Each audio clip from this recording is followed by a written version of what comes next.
Hello guys, good morning. For today's video, gagawa tayo ng white salad. Bali, ang first step ko, gagawa ako ng white gulaman. Tatansyahin ko lang yung paglagay ng tubig kasi tinatamad ako kunin yung mga gamit ko. Yan, medyo marami yata yung tubig ko. Pero pag sa mga measuring cup, mga 4 na cup lang to. Tapos maglalagay tayo ng Mr. Gulaman. White siya, white. Tapos sugar, white sugar. Dahil nga wala akong white sugar, wash sugar lang yung ginamit ko. Kaya ganyan yung kulay niya. Tapos papakuluin lang natin siya. Pagka kumulo na to, pwede na natin siya i-transfer sa lagayan. Sasalain ko muna para hindi sumama yung bula. 4 na tab yung nagawa ko. Palalamigin ko muna bago ilagay sa rep para hindi masira yung rep. Tapos nagluto na rin pala ako ng sago.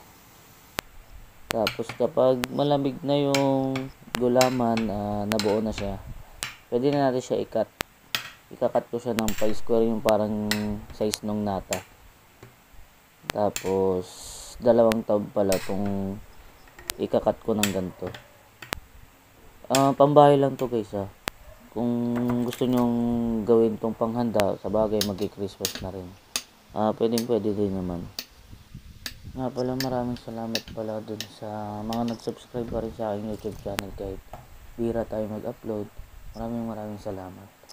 And maglalagay na ako ng kaong. Tapos ilalagay ko na rin yung nata. Bumili rin ako ng buko. 2 lang yung binili ko kasi mahal ang buko ngayon. Pinakayod ko na rin.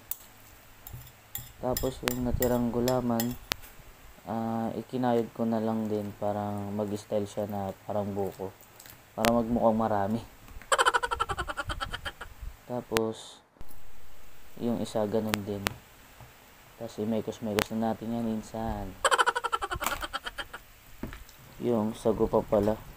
Ilagay ko na to, baka makalimutan pa. Tapos imekos-mekos na ulit. Tapos kung nahaluin, lagay na natin yung all-purpose cream. Tapos next natin ilalagay yung condense. Ayan. Kung gusto niyo sobrang tamis, magdagdag lang kayo ng condense. Kasi sa akin sakto lang. Pagkatapos na ito guys, ilalagay ko na siya sa rep. Para malamig na siya mamaya kasi pagtapos namin magtanghalian, may dessert na kami.